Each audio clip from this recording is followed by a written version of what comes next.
My glasses.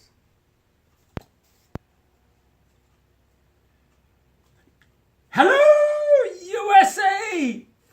Football fans, soccer fans. Bobby Cardenas coming at you from Lancaster, California. In the Antelope Valley, Wednesday, we had games in the Euro Championships today. That's why I'm wearing Deutschland. Because my mother, Freudian slip. My wife is part German blood, mostly Norwegian, a little bit of German, a little bit of Irish, from what I've been told. I can see the Norwegian blood. Anyway, so that's what I'm wearing. But the days that Spain play, España, I will wear España's jersey. Anyway, and the Copa America also we're going to talk about. But today, let us go over what happened in the last couple of days as far as all the scores of the Euro Championships, and then we'll talk about a couple of points. Yesterday, Hungary beat Austria 2-0, and Hungary is playing with the oldest player to ever play in the Euro Championship.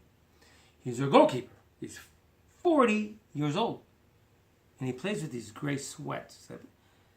How he does that, I have no idea. I was a goalkeeper, and you got things flapping all over the place, and we don't want to go there. And then Iceland came back to draw Portugal 1-1.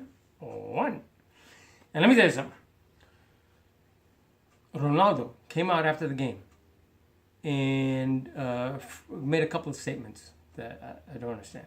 First, he was complaining that Iceland, after they drew the match, were playing not to advance, not to really try to win the game, and that they played ugly, and he was bad-mouthing them for their style of play. Did you, Ronaldo, or Portugal score a goal after that and win the game? So what does that say about your team, the way they played? Hello?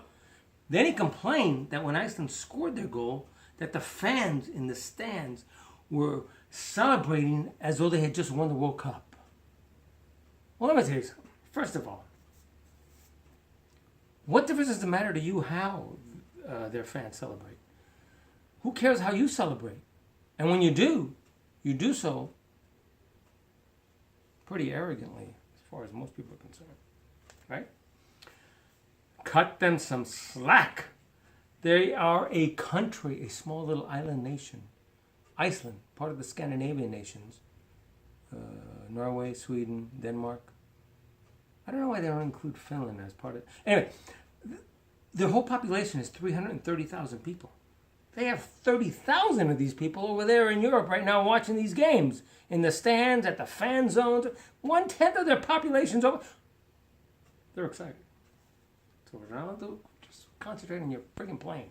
Just like Ibrahimovic in Sweden's match. Sweden, the day before, drew 1-1 to the Republic of Ireland, right? Yes, and they had to come back to do that. And Ibrahimovic didn't do crap either. Let me tell you something. The only big-time player right now in Europe that put on the proper show, or there's a couple. Gareth Bale for Wales, and then they played England tomorrow. Payet for France, because today Slovakia beat Russia 2-1, Switzerland drew Romania 1-1, and France beat Albania 2-0, but they had to do it in extra time. They didn't score their first goal till after the 90th minute. Griezmann scored it on a brilliant cross and a snap header that unfortunately one of the commentators on ESPN FC, which I watch with Moreno and Stevie Nicol and all those guys, and Shaka Hislop and different, I forget the other gentleman's name. He said that it was a what did he call it? A deflected header? No, he said something. He used a different term, but it wasn't that term. Because that's not the kind of header it was. It was a snap header. Okay, it was a brilliant. And then Payet, the brilliant West Ham player that now everybody all over the world wants, scored on a brilliant cross with his right, bending it as he's done so all year for West Ham and for France. So they won 2-0, but they had to come back to do it. It was tough. They could have drawn Albania. No, but the important thing the important thing about that match is watching his wife in the stand celebrating. The beautiful blonde with the baby son, and the other blonde, I don't know if that was her sister or her mom, whoever, with the other son.